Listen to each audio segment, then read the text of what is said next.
Yeah, very excited. We had our first walkthroughs today, and walkthroughs are just part of the teaching progression.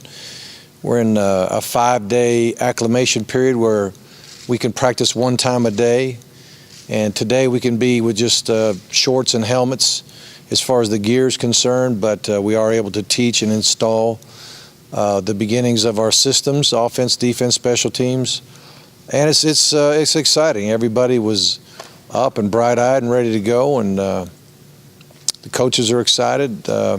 You know, we'll get into the grind of it. We have 16 straight days of camp, and you know, there may be a break in the action somewhere along the way, but I think we'll have 19 practices before school starts, so we'll know a lot about this team here pretty quick. The addition of Coach Pruitt, defensive coordinator, how has that changed the dynamics in the coaching staff? Well, we changed the entire defensive side of the ball, and as it turned out, everybody got opportunities, and so when Jeremy came in, Tracy Rocker came in as well, Mike Eckler, and Kevin Scherer, and the thing I like about the entire defensive staff, and I've said it before, is they all coached high school ball somewhere along the way, and I think there's something to that, knowing how to teach a young guy from ground zero fundamentals and just really have to be a good teacher. And but then they've all gone on to the college game and been a part of teams that have won national championships at the highest level in college, and so I think that adds to the credibility of their abilities as a staff.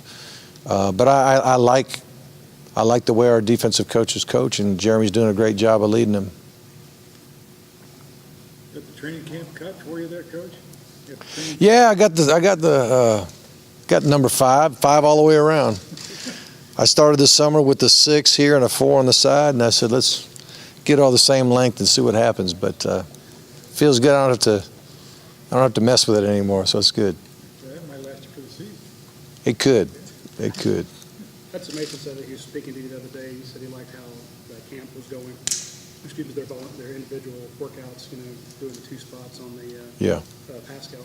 What else did you guys talk about? I talked a lot about just asking questions about his teammates, you know, what he thought of them, what kind of a summer did he think they had, asked a lot about some of the freshmen.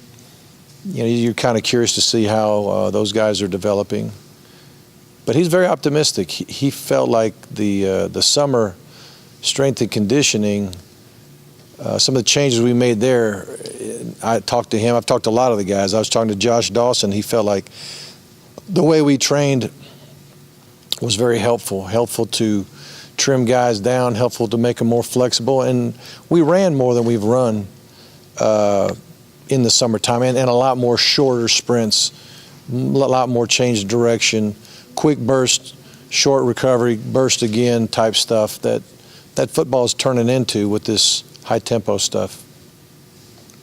The injury to Malcolm Mitchell, is that frustrating to you as it must be for you? Well, it's sad. It's sad that Malcolm got hurt because he's such a great guy, and he's worked so hard to get ready for the season to begin. And I mean, the first thing for me is just my heart goes out to the guy. And then you sit there and go, I mean, you spend all summer dreaming about everybody being back and what that offense is going to look like, and looking at your skilled players and the maturity of them and the productivity they've had throughout their career, and you're saying, hey, we got a chance to be pretty good. And we still do without Malcolm, and Malcolm will be back, but yeah, it just dampens your cornflakes there for a minute.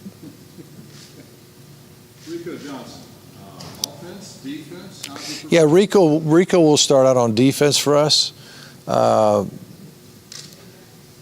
Jeremy got a chance to see him move around a little bit, and Rico, I think he looked at the landscape of both sides of the ball and felt like the depth on defense might be not as difficult to crack the lineup or get some playing time, just by virtue of the youth of it, the lack of depth, and the fact that the offensive side of the ball had a bunch of veteran receivers and all that kind of thing. So Rico obviously can play the other side of the ball. when he came to camp, I'm looking out there because he was on that field right over there, not quite that beach over there, but that field over there, and he was making plays on both sides of the ball. Both offensive, defensive staffs liked him a lot that day, and it was just the offensive side of the ball that pulled the trigger faster to offer him on that side of the ball. But I think he's very excited about playing defense. Time for one more. Since the training with the SEALs, have you seen any difference in communication with the players? Yeah, I do.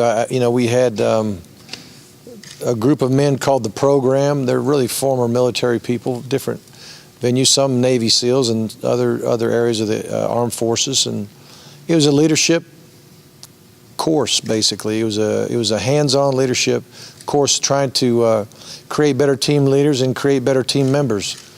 And I don't think there's any doubt that it's made a positive difference. I think we need to keep building on it, but I think it really helped direct some of our guys, and I think it helped us as coaches too to help our leaders lead and to really be intentional about the guys that are, being good teammates too. I mean, what's it mean to be a good teammate?